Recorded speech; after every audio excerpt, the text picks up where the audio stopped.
My parents were really religious, so they told me when I turned 16 years old, they were going to send me to a cult for a couple of months. It was now that day, and I had just turned 16 years old. I told my parents I didn't want to join a cult, but they told me it wasn't my choice. They sent me to the cult, and at first, it wasn't too bad.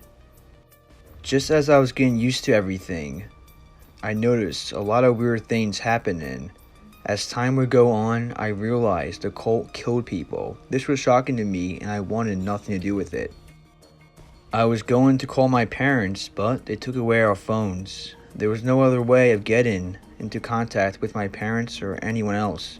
I tried escaping, but they caught me, and now I was the one they were going to kill because I betrayed them.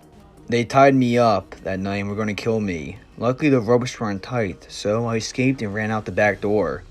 Everyone was in front preparing for the ritual, so nobody saw me coming from the back door. I just kept running and wouldn't stop. I eventually found a restaurant 5 miles down the road, so I went inside and called my parents. My dad picked me up, and I told him everything that happened. But before I did, they started crying and asked me why. I was bewildered. Then I noticed we were in the opposite direction towards our house. He asked me why I betrayed the cult. I asked them, "How did you know that?"